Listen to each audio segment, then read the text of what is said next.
नमस्कार, मैं हूं दीपाली राणा। आप देख रहे हैं मिड कैप मंत्रा। शुरुआत करेंगे इस वक्त की हेडलाइंस के साथ। निफ्टी की वीकली एक्सपायरी के दिन बाजार में बिकवाली। निफ्टी करीब 150 पॉइंट फिसलकर 25,100 के करीब। बैंक निफ्टी 200 पॉइंट नीचे। मिड कैप स्मॉल कैप से भी दबाव। आईटी स्टॉक्स ने आज बनाया बाजार पर दबाव। 2% से ज्यादा फिसला इंडेक्स। नतीजों के बाद परसिस्टेंट कोफोर्ज 7 से 8% फिसलकर वायदा के टॉप लूजर्स में शामिल। कोफोर्ज मैनेजमेंट ने कहा कंपनी के लिए अच्छा रहेगा पूरा वित्त वर्ष में। रिजल्ट के बाद इन्फोसिस भी नीचे। रिजल्ट्स के बाद नेस्ले इंडिया का स्टॉक टूटा। करीब 5% टूटकर निफ्टी का टॉप लूजर बना। पहली तिमाही में कंपनी का मुनाफा करीब 12% घटा, तो वहीं मार्जिन में भी 1.5% से ज्यादा की नरमी। वॉल्यूम ग्रोथ अनुमान के मुताबिक 3% रही। Q1 नतीजों के बाद डॉक्टर रेड्डीज में खरीदारी का मूड। शेयर करीब 3% चढ़ा। रिजल्ट के बाद टाटा कंज्यूमर में भी 1% से ज्यादा की बढ़त। वहीं नतीजों के बाद फोर्स मोटर्स में 19% का उछाल। 26% की भारी बिकवाली के साथ IEX बना एक्सीडेंट ऑफ द डे। अगले साल जनवरी से मार्केट कपलिंग लागू करने के रेगुलेटर CRC के फैसले से लगा झटका। बिग स्टॉक्स में भी किया गया था सटीक एनालिसिस।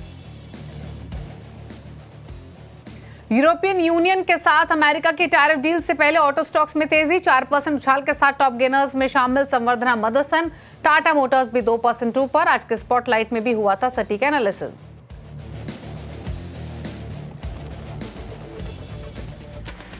आप देख रहे हैं मिड कैप मंत्रा। आईडीबीआई कैपिटल के ब्रिजेश एल हमारे साथ मौजूद हैं, अभी जिनसे हम राय लेंगे, आगे की ट्रेड समझेंगे। लेकिन सबसे पहले इस समय का प्राइस एक्शन लेकर आते हैं आपके सामने। तो थोड़ी सी मार्केट में बिकवाली देखने को मिल रही है। दिन के लोअर लेवल्स टच करने के बाद थोड़ा बहुत संभला जरूर है निफ्टी, लेकिन अभी भी 25,000 के आसपास कारोबार कर रहा है। ऑलमोस्ट दिन के लोअर लेवल्स के आसपास ही है। सेंसेक्स दिन के लोअर लेवल्स पर ट्रेड कर रहा है। लेकर आते हैं बैंक निफ्टी आपकी स्क्रीन पर, वहां पर क्या रुझान देखने को मिल रहा है। सेंसेक्स तो 600 पॉइंट नीचे है ही इस समय, लेकिन अगर आप बैंक निफ्टी को देखेंगे तो वहां भी प्रेशर क्लियरली विजिबल है। आधा % नीचे बैंक निफ्टी ट्रेड कर रहा है। 325 अंकों की गिरावट इस समय बैंक निफ्टी में देखने को मिल रही है। मिड कैप स्मॉल कैप्स भी लाल निशान में ट्रेड करते हुए आज के सेशन में यहाँ भी प्रेशर क्लियरली देखने को मिल रहा है। परसेंटेज टर्म्स में या पॉइंट टर्म्स में देखेंगे मिड कैप और स्मॉल कैप इंडेक्स आज के कारोबार में, तो यहाँ भी आधा %, 0.25% तक की गिरावट देखने को मिल रही है। मिड कैप इंडेक्स में 400 पॉइंट नीचे है। वहीं अगर स्मॉल कैप इंडेक्स देखेंगे तो ये भी 174 पॉइंट नीचे, यानी ऑलमोस्ट 1% के नुकसान के साथ कर रहा है ट्रेड। मार्केट की ब्रेथ डेफिनेटली नेगेटिव, क्योंकि ब्रॉडर मार्केट में तो बिकवाली है ही, दिग्गजों में भी बिकवाली आज के कारोबार में देखने को मिल रही है। 1705 स्टॉक्स है जो कि गिरकर ट्रेड कर रहे हैं। 931 शेयर्स है जो कि बढ़कर कर रहे हैं कारोबार। सेक्टोरल हीट मैप लेकर आते हैं तो आज सबसे ज्यादा प्रेशर किसी पॉकेट में देखने को मिल रहा है तो वो है IT। 2% से ज्यादा का नुकसान निफ्टी IT में इस समय देखने को मिल रहा है। FMCG 1% के नुकसान के साथ ट्रेड कर रहा है। रियल्टी में भी 1% से ज्यादा के लॉसेज है और कैपिटल गुड इंडेक्स भी ट्रेड कर रहा है 0.1% नीचे। 0.1% नीचे है निफ्टी PSU बैंक। थोड़ी बहुत खरीदारी कहाँ है तो निफ्टी फार्मा में देखने को मिल रही है। मेटल इंडेक्स लोअर लेवल से रिकवर हुआ है और ऑटोज भी अब फ्लैट हो चले हैं। तो ये फिलहाल का प्राइस एक्शन है। तो बहुत सेलेक्ट आइडियाज ही हैं जहां पर खरीदारी का मूड आज के कारोबार में देखने को मिला है। निफ्टी IT में इनफैक्ट अगर आप मिड कैप IT देखेंगे तो वहां तो हाल और भी बेहाल है। वो मिड कैप स्टॉक्स जो कंपैरेटिवली बेटर अंडरस्टैंड किए जाते थे वहां भी काफी प्रेशर देखने को मिल रहा है, फिर चाहे वो कोफोर्ज या परसिस्टेंट जैसे शेयर्स ही क्यों ना हो। स्टॉक स्पेसिफिक डिटेल्स आगे शो में लेकर आएंगे आपके सामने। पहले इंडेक्स पर बात कर लेते हैं। Brijesh, good afternoon. बताइए निफ्टी बैंक निफ्टी पर राय रिमेनिंग सेशन के लिए। या आफ्टरनून दीपाली। सो बेसिकली हमारा मानना है कि इंडेक्स पे कहीं ना कहीं थोड़ा सा सप्लाई देखने को मिल रहा है। 25,300 का जो लेवल है जहां से आज भी इंडेक्स हमने देखा कि फिसला है यहाँ से। तो जो जिस हिसाब से जो स्ट्रक्चर्स बन रहे हैं वो नेगेटिव है। अगर आज का क्लोजिंग 25,000 के नीचे आता है तो मेरा ये मानना है कि यहाँ से 24,800 और धीरे धीरे कहीं ना कहीं 24,400, तो थोड़ा सा मार्केट में डिस्ट्रीब्यूशन देखने को मिल रहा है। कहीं ना कहीं मुझे लग रहा है हायर लेवल से सेलिंग आता हुआ नजर आ रहा है। तो कॉशियस व्यू है हमारा, और जैसे ही 25,000 के नीचे क्लोजिंग आता है तो हम कॉशियस हो जाएंगे और इसके नीचे थोड़े से पोजिशनल्स जो बेट है वो हम यहाँ से कम करेंगे। यही चीज अगर हम बैंक निफ्टी में देखते हैं तो बैंक निफ्टी में 56,000 का ट्रिगर है। जब तक 56,000 को होल्ड कर रहा है बैंक निफ्टी, हम इसमें तेजी बरकरार देख सकते हैं। बट अगर 56,000 के नीचे अगर बैंक निफ्टी जाता है तो मुझे लगता है कि बैंक निफ्टी में भी आपको प्रेशर देखने को मिल सकता है। दोनों ही इंडेक्स पे हम कॉशियस व्यू ही लेके चल रहे हैं। ओके, स्टॉक स्पेसिफिक स्ट्रैटेजी क्या रहेगी आपकी? फिलहाल तो मुझे लगता है कि स्टॉक्स में एक हेरिटेज फूड करके एक स्टॉक है जहाँ पे 460 के आसपास कुछ ट्रेड कर रहा है, तो वहां पे मुझे लगता है थोड़ा सा तेजी देखने को मिल सकता है। और जैसे कि आपने बताया फार्मा के जो हेल्थ केयर के जो सेक्टर्स हैं वहां पे थोड़ा तेजी देखने को मिल रहा है, तो जैसे कि आपके अपोलो हॉस्पिटल हो गए, लुपिन या फिर बायोकॉन, ये जो सेगमेंट है यहाँ पे मुझे लग रहा है थोड़ा सा तेजी बनता हुआ नजर आ रहा है। कल के सत्र में ये यहाँ पे इंडेक्स ने हेल्थ केयर के जो इंडेक्स है उसने नीचे डिमांड पे सपोर्ट लिया हुआ है। तो ये मुझे लग रहा है कि कहीं ना कहीं मार्केट को थोड़ा सा सपोर्ट दे रहा है, बट थोड़ा सा कॉशियस व्यू उसमें भी हम लेके चलेंगे। ओके, चलिए, थोड़ा सा कॉशियस रहने की ज़रूरत मार्केट में, इसीलिए ट्रेड्स पर भी उसी तरीके से राय आपको दी गई है। लेकिन चलिए आप मिड कैप्स का हाल लेकर आते हैं। इंडेक्स तो आपने देखा ही लगभग 0.25% नीचे कारोबार कर रहा है, लेकिन पॉकेट्स दिखाते हैं। शुरुआत करते हैं उन पॉकेट्स के साथ ही जहां पर सबसे ज़्यादा कमजोरी आज के कारोबार में देखने को मिल रही है, और वो है आईटी में आप देखिए तगड़ी पिटाई हो रही है आज मिड कैप आईटी की, तो खासतौर से 8% नीचे कोफोर्ज, परसिस्टेंट 7% नीचे, 4% नीचे लेटेंट व्यू, मास्टेक भी 2.5% नीचे कारोबार कर रहा है। आईटी के अलावा जहां पर सबसे ज़्यादा प्रेशर देखने को मिला है वो है रियल्टी, प्रेस्टीज एस्टेट 3.5% नीचे, 2% का नुकसान ओबेरॉय रियल्टी में, शोभा 2.25% नीचे, 1.5% नीचे डीएलएफ कारोबार कर रहा है। एफएमसीजी भी नीचे ट्रेड कर रहा है। नेस्ले अर्निंग्स का इम्पैक्ट 4.5% नीचे, 4.5% से ज़्यादा का नुकसान गॉडफ्रे फिलिप्स में, मैरिको 2.5% नीचे, 1% नीचे गोदरेज बजाज कंज्यूमर कारोबार करते हुए। एनर्जी स्टॉक्स जो प्रेशर में उसमें एमजीएल ट्रेड कर रहा है 4.25% नीचे, चेन्नई पेट्रो 2.5% नीचे है, 1.5% नीचे आईजीएल, और ऑल इंडिया में भी 1% की गिरावट देखने को मिल रही है। दो पॉकेट्स हैं जहां पर थोड़े बाइंग इंटरेस्ट देखने को मिल रहे हैं, वो भी सेलेक्ट बाइंग इंटरेस्ट हैं। ऑटो एंसिलरीज में खरीदारी है। फोर्स मोटर्स 15% ऊपर, 5% ऊपर एक राशि मोटर्स, संवर्धना मदरसन 4% ऊपर है। हेल्थ केयर स्पेस में जो स्टॉक्स तेजी के साथ ट्रेड कर रहे हैं उसमें विजय डायग्नोस्टिक 7.5% ऊपर, 10% से ज्यादा की तेजी थायरोकेयर में, इप्का लैब्स 4.5% ऊपर है, और 3% की तेजी हम न्यूलैंड लैबोरेटरीज में आज के सेशन में देख रहे हैं। तो ये फिलहाल वो पॉकेट्स हैं जहां पर सबसे ज़्यादा एक्शन आज के कारोबार में दिखाई दे रहा है। लेकिन चलिए कुछ स्टॉक्स पर और राय ले लेते हैं, और स्टॉक्स इनफैक्ट आईटी पर एक राय लेंगे आपकी ब्रिजेश। मिड कैप आईटी में कोई स्टॉक ऐसा लग रहा है जहां पर बिकवाली का ट्रेड इनिशिएट किया जा सकता हो एग्जिस्टिंग फॉल के बावजूद भी, क्योंकि इंडेक्स तो डे लो पर है ही, मिड कैप आईटी में स्टॉक्स ऑलरेडी काफ़ी नीचे ट्रेड कर रहे हैं आज। कोई व्यू मिड कैप आईटी में कोई ट्रेड स्पेसिफिक सेल साइड पर specially? Not exactly sell side, but मुझे लगता है कहीं ना कहीं ओरेकल फाइनेंस में जो स्ट्रक्चर्स बन रहा है वो थोड़े से पॉजिटिव बन रहा है, तो मेरा मानना है कि ओरेकल फाइनेंस में थोड़ा तेजी या फिर यहाँ पे सपोर्ट लेता हुआ नजर आ रहा है। तो एक 5 to 8% का एक बाउंस बैक ट्रेड हम ओरेकल फाइनेंस में देख सकते हैं।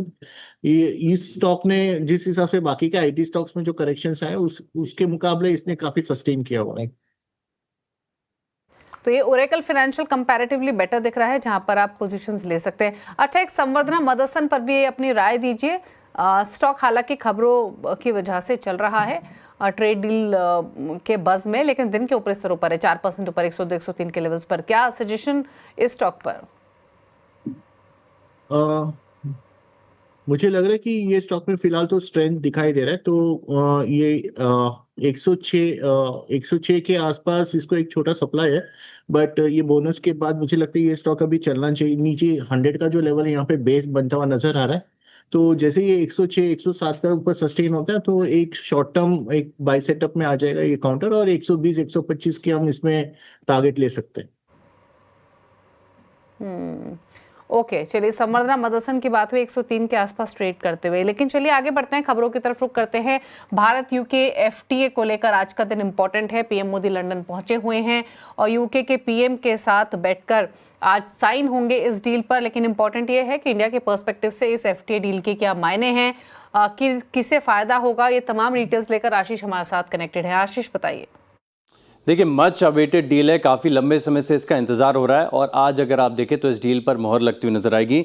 अब दरअसल अगर आप देखें तो दोनों देशों को बड़ा बेनिफिट यहाँ पर देखने को मिलेगा। अब भारत की बात करें तो जो 99% प्रोडक्ट्स भारत से एक्सपोर्ट होते हैं यूके की तरफ, वहाँ पर ड्यूटी नहीं लगेगी। सिमिलरली अगर आप देखें तो यूके जो अपने प्रोडक्ट्स भेजता है तकरीबन 90% इनके ऊपर ड्यूटी नहीं लगेगी। बहुत सारे सेक्टर जैसे हैं, सबकी विस्तार से चर्चा करेंगे, लेकिन ऐसा नहीं है कि सिर्फ भारत को ही फायदा हो रहा है। यूके की अर्थव्यवस्था में भी अगर आप देखें तो तकरीबन $6.5 बिलियन का एडिशन आपको देखने को मिल सकता है। बड़ा बेनिफिट है, दोनों देशों के लिए बहुत अच्छी डील है, और इसी के चलते अगर आप देखें तो बहुत सारे सेक्टर्स ऐसे हैं जहां पर आपको इंपैक्ट देखने को मिलेगा। सबसे पहले अगर आप देखें तो लिकर स्पेस के कुछ स्टॉक्स हैं, और खासतौर पर प्राइम यूनाइटेड स्पिरिट्स, इस स्टॉक को आप फोकस में रख सकते हैं।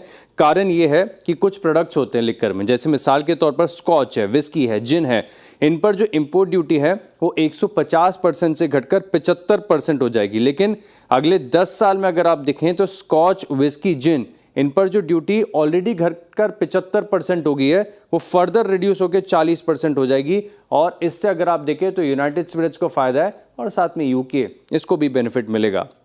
सिमिलरली अगर आप देखें तो ऑटो और ऑटो एंसिलरी, यहाँ पर भी अगर आप देखें तो यूके से जो बनी कार पे ड्यूटी है भारत फिलहाल 100% लगाता है, जिसे 10% कर दिया जाएगा, और इससे यूके को बड़ा बेनिफिट होगा। और क्योंकि JLR का सीधा तालमेल है टाटा मोटर्स के साथ, तो एक बड़ा इंपैक्ट है। लेकिन साथ में कुछ ऑटो एंसिलरी कंपनीज हैं जिनका यूके में अच्छा कारोबार है। मिसाल के तौर पर संवर्धन, अभी आपने इसका जिक्र भी किया, सोना BLW और भारत फोर्ज, जिनको भी बड़ा बेनिफिट है।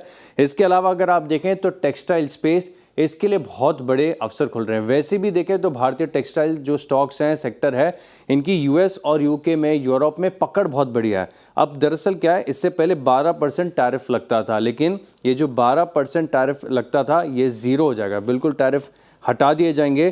तो भारतीय कंपनियों के लिए ड्यूटी फ्री एक्सेस होगा, और सभी टेक्सटाइल कंपनी, प्राइमरीली मैं आपको कुछ बताता हूँ, KPR मिल्स है, गोकुलदास एक्सपोर्ट्स है, वेल्सपन है, और अरविंद, यहाँ पर आप फोकस रख के चलेंगे। इसके अलावा अगर आप देखें तो इंजीनियरिंग सेक्टर्स जो है, इसको भी बड़ा बेनिफिट है। इनफैक्ट यहाँ पर 18% टैरिफ लगते थे, और ये टैरिफ हटने से इतना सिग्निफिकेंट इम्पैक्ट होगा कि अगले 5 साल में ये जो मार्केट है ना, डबल हो जाएगा। 5 साल में बताया जा रहा है कि दुगना होकर $7.5 बिलियन के करीब होगा। तो बॉश, ABB, थर्मैक्स, कमिंस और L&T, आप इन स्टॉक्स को अपने रडार पर रख के चल सकते हैं। IT और IT सर्विसेज, इनके लिए भी बहुत अच्छा अवसर है। कारण ये है कि 5 साल में 60,000 नए सर्विस सेक्टर के जॉब्स क्रिएट होंगे।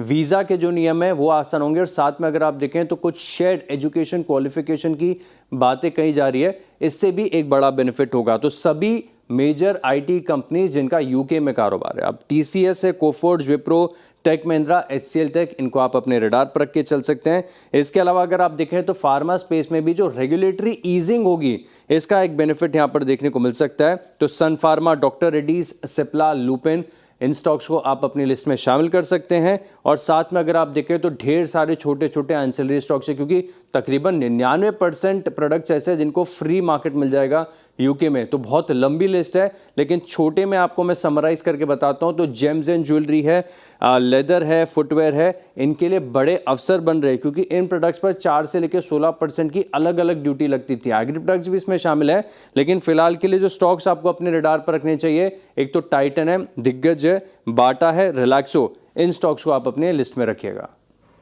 शुक्रिया आपका आशीष डिटेल्स बताने के लिए। इसी के साथ एक क्विक ब्रेक के उस पर बात करेंगे IEX की, जहां पर तेज बिक वाली आज कारोबार में देखने को मिली है। यतन करते हैं कुछ और खबरों का। दूरसंचार विभाग ने नई टेलीकॉम पॉलिसी 2025 का ड्राफ्ट जारी कर दिया है। इस पर सभी स्टेक होल्डर्स से 21 दिन में राय देने को कहा है। क्या है इस पॉलिसी में खास, बताने के लिए असीम मंचंदा हमारे साथ हैं। असीम, बताइए। देखिए, 2012 के बाद अब पहला मौका जब सरकार ने ये न्यू टेलीकॉम पॉलिसी जारी की है।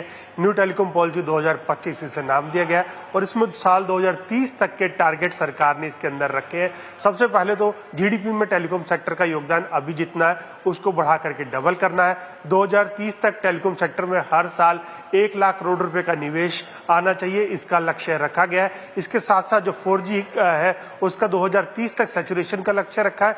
5G 90% तक करने का लक्ष्य रखा इस पॉलिसी के अंदर है। इतना ही नहीं, जो टेलीकॉम एक्सपोर्ट है, अभी टेलीकॉम इक्विपमेंट का जो एक्सपोर्ट है उसको दोगुना करने का लक्ष्य इस पॉलिसी के अंदर रखा गया है। अभी जो ऑप्टिकल फाइबर से टावर करीबन 40% तक जुड़े हुए हैं, लेकिन सरकार ने 2030 तक इसको बढ़ा करके 80% तक सारे टावर ऑप्टिकल फाइबर से जोड़ने का लक्ष्य रखा।